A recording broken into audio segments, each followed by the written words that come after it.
You were here with By the Cover. Today we're going to be reviewing The Way Up Is Death by Dan Hanks. This is my first Dan Hanks book. This book was 355 pages and took me 3 days to read. I would rate this book a 7.5 out of 10. I'll try and keep this review as spoiler-free as possible. This book was not what I expected it to be. I expected a Saw-like concept where you basically have a bunch of strangers trying to get through levels or traps, and they have to ascend their way all the way to the top of the tower. I was expecting a lot of gore and a lot of focus on kind of the depressing aspects of that entire journey.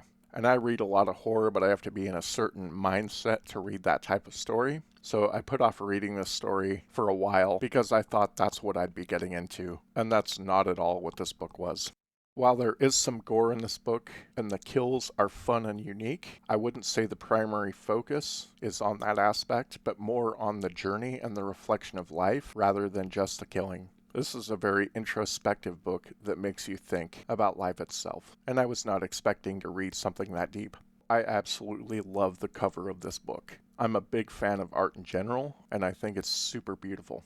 I also really liked the page thickness of this book. It seems to be thicker than a lot of the books that I have, so it felt very sturdy, and I liked the construction of the book itself. I thought it was a very fun and unique, interesting journey from beginning to end. You're dropped in with 13 strangers, and most of them are interesting and a great cast of characters to go along with on this journey. The tower was super imaginative, and the descriptions of it in particular at the beginning were breathtaking. I thought the pacing was amazing throughout the book.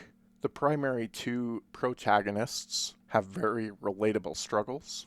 There's one antagonist that is just so ridiculously over the top. He's a complete pompous asshole, but he's so over the top that I can't help but just laugh at him. And he has some very entertaining dialogue. While I absolutely despise him as a human being, he was super entertaining during this journey.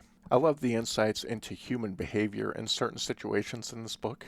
The focus of that behavior with a diverse range of people thrown together in stressful situations was great. There was great imagery, both beautiful and horrific, within the various levels of this tower. This book was also emotionally deep in certain portions, which I wasn't expecting at all, and I thought it was a great reflection on life, and it did make me tear up several times.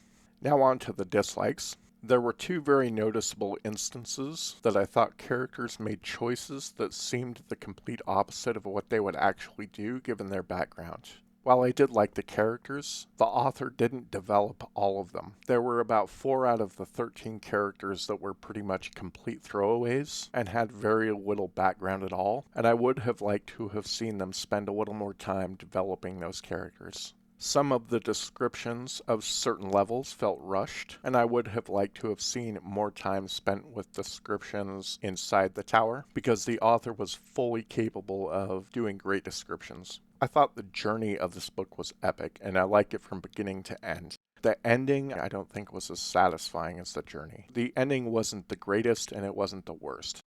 Last note before I go, if you're somebody that can't stand things left unanswered, this may not be the book for you.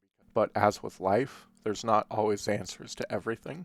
And given the themes of this book, I think that's okay. Overall, I really like the journey of this book. I think a little more time could have been spent developing some of the characters and giving a little better imagery of the levels. But overall, not a whole lot of complaints with this one. While I was expecting this to be a very bleak and gory ride with very little positives, this actually ended up being a very introspective look at life in general, with a more hopeful tone throughout the book. So that's all I've got. We'll catch you later.